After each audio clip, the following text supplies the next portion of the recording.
veľakrát mi aj hovoria, že napríklad boli skúšať niekde šaty v salóne a vybrali si, dajme tomu, s takými padnutými ramenami a dajme, že no a jak tam zdvihneš ruky? A ona, že no to mi povedali, že to sa ruky nedvíhajú. A že OK, že ako vieš tancovať? No, že takto nejak. A to mi príde taká škoda, že nie vždy sa to proste musí až takto riešiť, že ako naozaj, že obmedziť sa v pohybe len na úkor teda toho, aby tie šaty dobre vyzerali.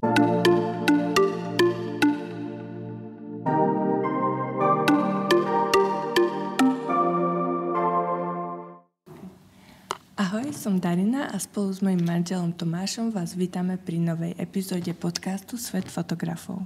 Ahojte. Hneď na úvod musím privítať nášho dnešného hostia, Zuzku z Jura Studio. Ahoj. Ahojte. Tak prečo sme v Jura Studio? Lebo dneska budeme nahrávať podcast na tému Cíte sa v svadobných šatách pohodlne. Dobre. A prečo sme si túto tému vybrali? Prečo? Tak asi hlavný dôvod je ten, že sme sa veľakrát vlastne na našich svadbách stretli s tým, že nevesty trpia kvôli svadobným šatám. A vieme určite, že sa tomu dá predísť. Áno. A preto sa dneska vlastne s touto témou obratíme na Zuzku, ktorá je vlastne navrhárka svadobných šiat. A môžeš ju predstaviť? OK.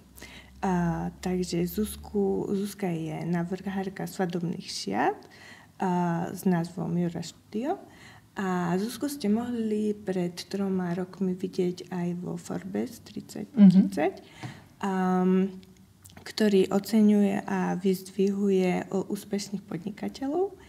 A na stránke tvojej webovej máte napísané, že používajte prírodný certifikovaný materiál a všetky šaty tvoríte na mieru. A takisto tak, aby boli šaty pre nevesty komfortné a aby sa v nich cítili pohodlne. Aj preto sme sa rozhodli s tebou nahrať podcast, lebo si v tom podľa mňa profička. Ale hlavne, čo nás určite zaujalo na stránke, tak je jedna veta, že postava by sa nemala prispôsobovať šatám, ale šaty postave. A to sa nám veľmi páčilo. To nám nahráva na našej téme, áno. Zabudli sme na niečo? Nie, myslím, že ste to vystihli veľmi dobre. Ďakujem za predstavenie. My vlastne Zuzkinu prácu poznáme dôkladne, si myslím, lebo... Až moc, podľa mňa. My sme ťa vlastne prvýkrát stretli na výstave... V Tatranskej Lovnici. Tam sme zabludili aj ty, aj my. 7 rokov dozadu, 6-7 rokov, no. No, to bolo. To bolo? Už aj naše začiatky to bolo. No. A asi aj Zuzkina. No áno, to bol vlastne prvý rok, kedy ja som začínala, takže ja som vlastne celý ten rok obiehala svadobné veľtrhy po celom Slovensku, takže vrátane tej Tatranskej Lovnice.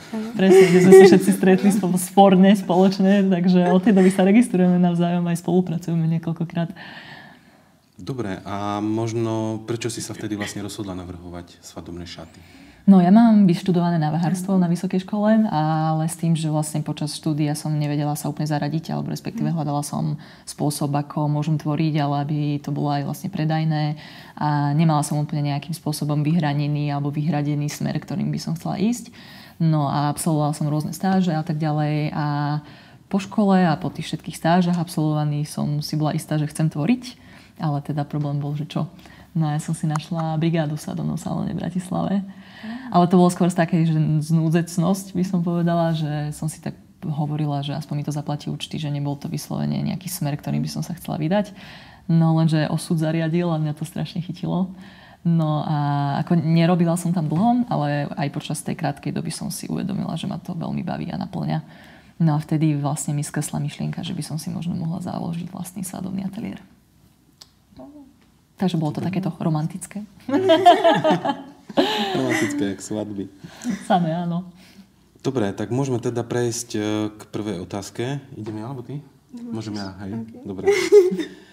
OK, no. Čo sa nám deje na svadbách? My komunikujeme s nevestami už, dá sa povedať, rok dopredu. A ešte možno sú v štádiu, kedy si vyberajú šaty. Niekedy aj skôr, lebo nám potom posielajú, že aby sme im poradili, že ktoré sa hodia a tak. Čo sa nám poslednú dobu stáva.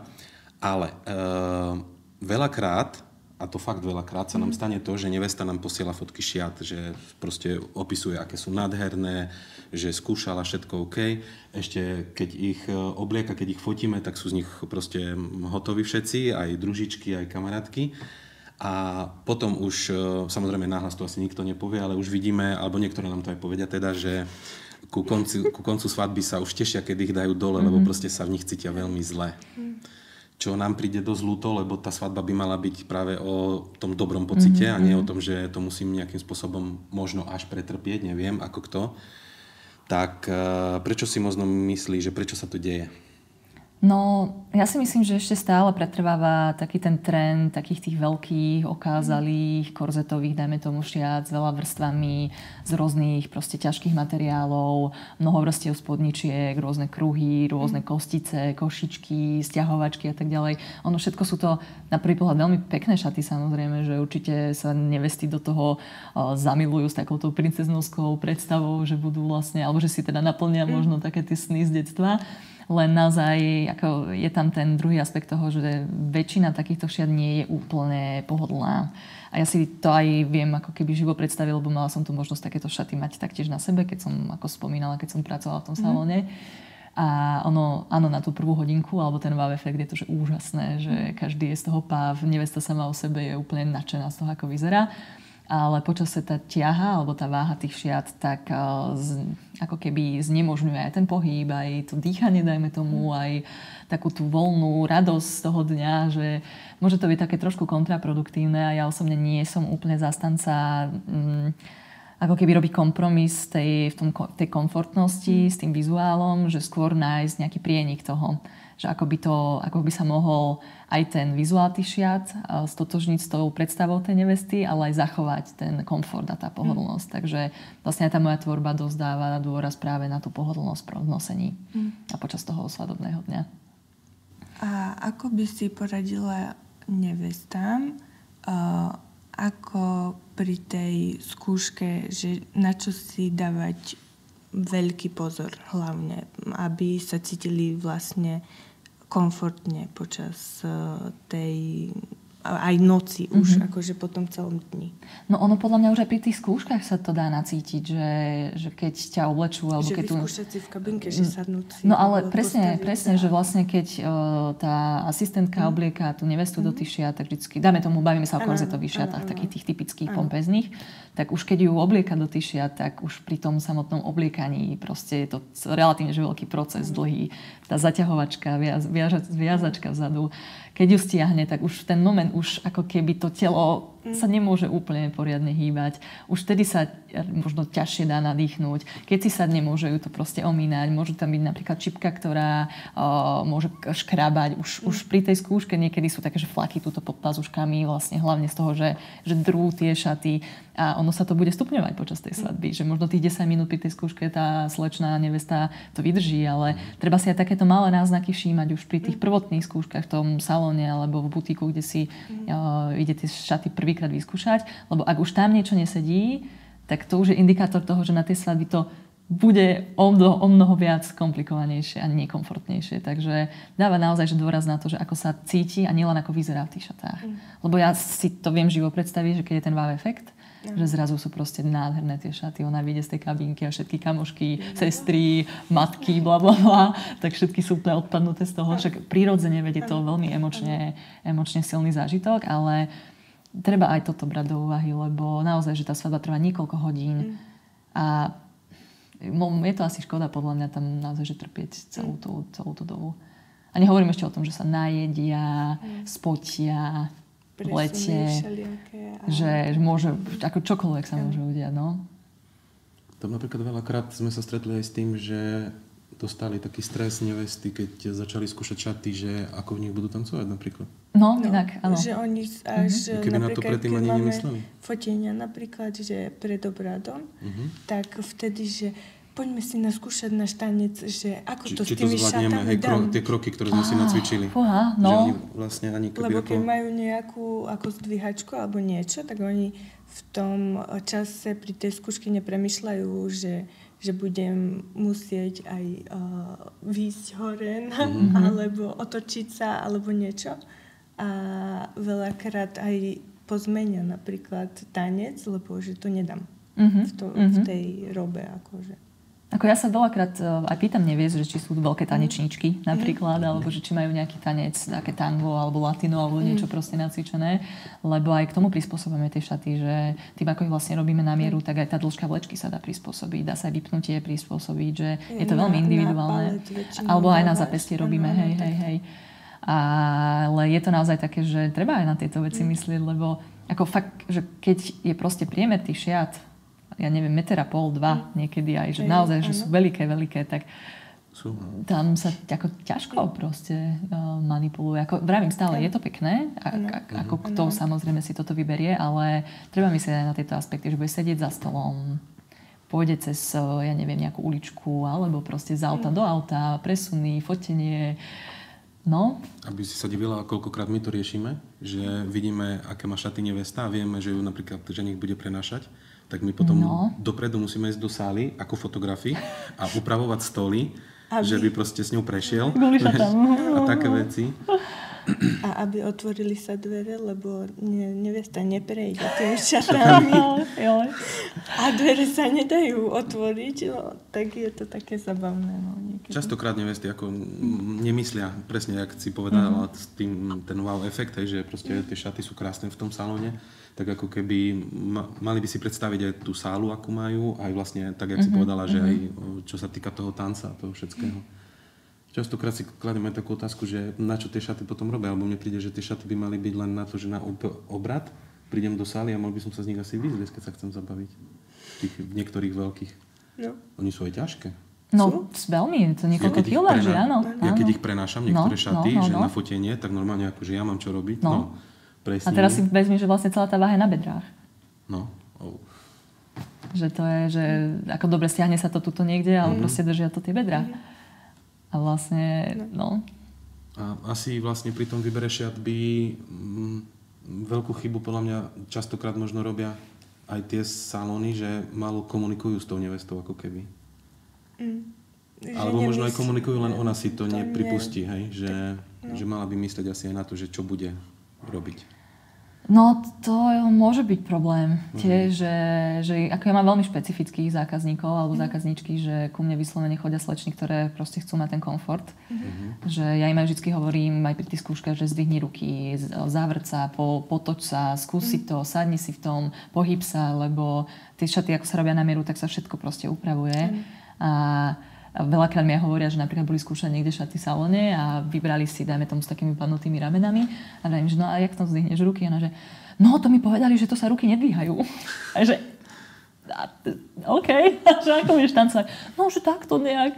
A to mi príde taká škoda, že nie vždy sa to proste musí až takto riešiť, že ako naozaj, že obmedziť sa v pohybe len na úkor teda toho, aby tie šaty dobre vyzerali. Že, ako, jasné, že sú obmedzenia niektoré, že ja neviem, keď je nejaký malý rukávík, tak nezvihne ruky úplne proste takto strašne vysoko, aby to tu neprasklo, ale zase dá sa manipulovať a pohybovať, ale je mnoho aj takých, že dizajnerských šiat, ktoré sú proste také, že maximálne takto. No. A dá sa sklbiť aspoň trošku tá komfortnosť a ten strih a možno tá ako...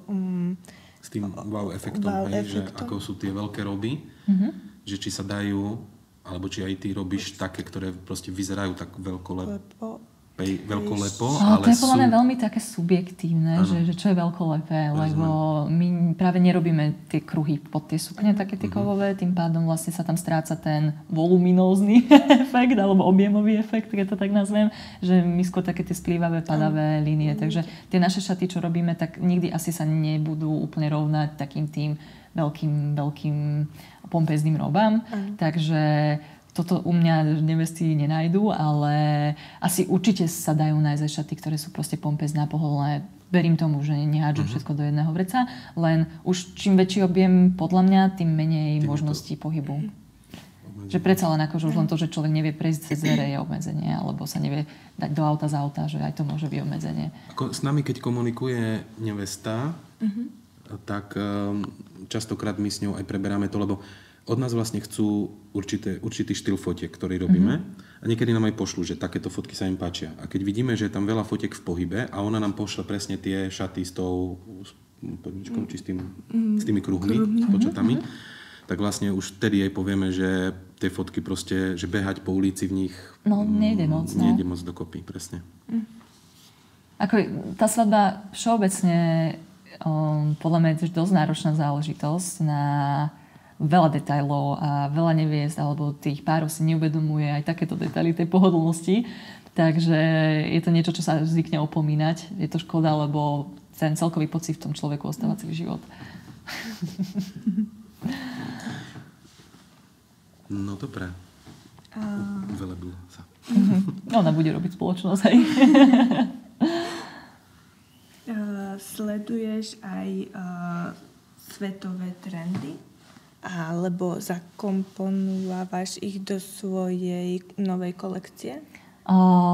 Prvoplánovo nesledujem, že skôr to tak u mňa nejak chodí, že ono tým sociálnym sieťam, Pinterestom, Instagramom sa človek proste nevyhne, ale nemám to vyslovene tak, že by som sa riadila tými trendami, že mám nejaký prehľad samozrejme, ale ja skôr dávam na taký pocit, že čo sa páči, čo by sa mohlo páčiť, čo sa mojim nevestám páči, veľa počúvam, že aj keď sa mi vyjadrujú vždy k ušatám, že dajme tomu povedia mi, že tieto sú krásne, ale zmenila by som toto.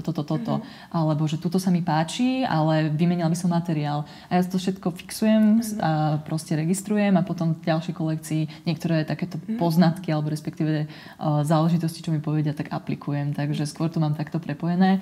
Ale hlavne je to také, že veľa dávam takú svoju estetiku do toho. A zatiaľ myslím, že sa to celkom páči, verím teda. Ale veľa počúvam aj tie nevesty samé o sebe. No lebo to sme sa dočítali, alebo ty si mi to teda čítala, že teraz vlastne sú trendy, alebo trend na rok 2024 je ľahkosť, vzdušnosť a potom kvetinové vzory a nejaké moderné čipky. Že či to nájdu nevesty aj... Lenže ty, keď navrhuješ novú kolekciu, tak ešte nie sú na svete, podľa mňa, tie akože ako keby vždycky rok dopredu, alebo minimálne pol roka dopredu vieš, čo sa bude tú ďalšiu sezónu. Možno navrhári medzi sebou vedia. Ale ono sú to akože aj verejne prístupné informácie všetko. My to až tak nesledujem. Hej. Že dá sa to samozrejme dohľadať. Ale tak je to také veľmi individuálne, že tie trendy neskáču, že nie je to také, že ja neviem, z ničoho nič zrazu budú trendy čierne šaty. Že ono to má taký ako kontinuálny priebeh. Takže keď si vravela, že vlastne nevesta si môže ako keby že ich počúvaš ako keby, tak môže prísť aj s nejakou fotkou, že niečo také by som chcela? Veľakrát chodia ku mne skôr s fotkami alebo respektíve inšpiráciou z mojej tvorby. Ale samozrejme niekedy príde aj slečna, že má nejakú konkrétnejšiu predstavu, že proste sa jej páči nejaký typ šiat, tak mi ukáže, ale s tým, že my nedokážeme úplne urobiť presnú kópiu toho, s čím prišla, lebo to je v podstate vykrádanie iných ďalších návrhárov, ale čo sa snažíme zobrať nejakú inšpiráciu z tej fotky, zakomponovať to s našou estetikou, s našou tvorbou, ponúknuť jej nejaké vlastné návrhy a na základe toho sa potom odvíja konverzácia ďalšia. Takže je to ako keby taký prienik, ale nikdy to nie je také, že copy-paste, že vlastne sa to okopíruje celé a to nerobíme. Okay. Tak si návrhárka, tak to by, tak no, si to, hovorila, hej. To by sa veľmi, keby si od niekoho iného zobrala návrhára, to by sa mu asi tiež veľmi... Ako stalo sa mi možno, že jedine raz, dvakrát, že slečna trvala vyslovene na takomto niečom a to nešlo, lebo tak keď už vyslovene ešte aj meno toho návrhára na tej fotke, tak vrajím, že tak daj si to uši tam, že však, alebo kúp si to tam, keď sa ti to páči, že o tom toto není vlastne. Ale je to také samozrejme na vzájomnej dohode, že ja sa snažím výjsť v ústretí, ale úplne presne takto sa to u nás nedá.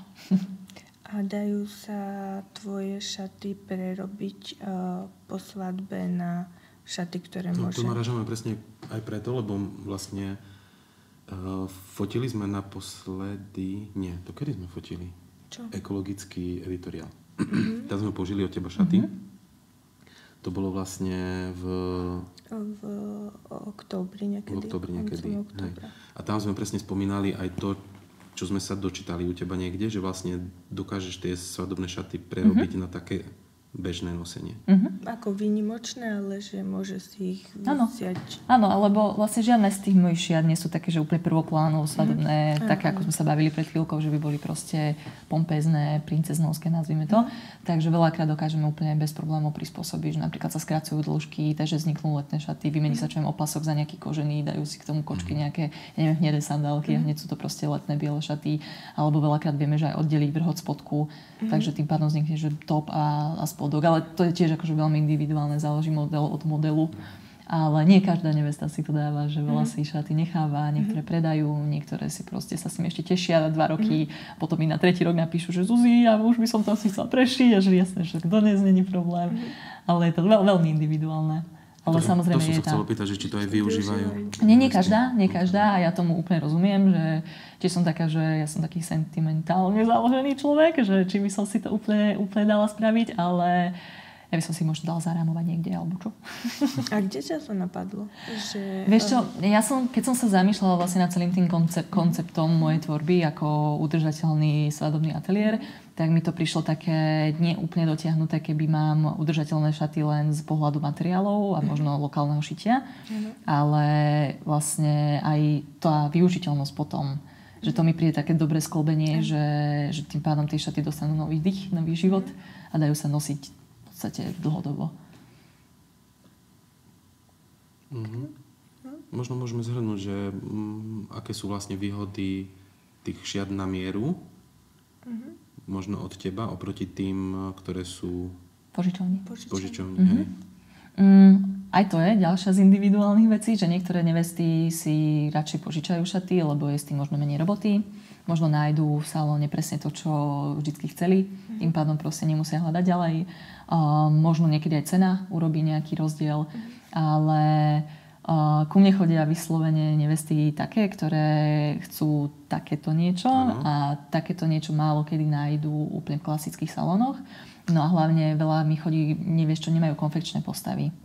Takže jasné, aj v salónoch sú rôzne veľkosti, ale treba to taktiež upravovať. Nie vždy sa to dá poriadne upraviť, že je to naozaj také veľmi individuálne.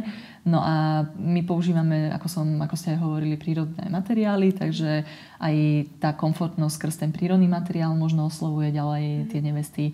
A je to taký pekný rituál, podľa mňa, že ja sa s tými slečnami vidím tak 3-4 krát, vždycky sa tak porozprávame na gauči, prebereme celú svadbu, vlastne skúšajú si to tu, kamošky si zavolajú, rodinných príslušníkov, že je to také tak pekné, že nie je to ako keby, že idem si vybrať šaty do salónu, strávim tam hodinu, rýchlo sa to celé udeje a potom si už len 3 dní pred svadbou vyzdvihnem, že možno aj tento aspekt sa im páči, že je to také asi viac vecí dokopy skĺbených, by som povedala.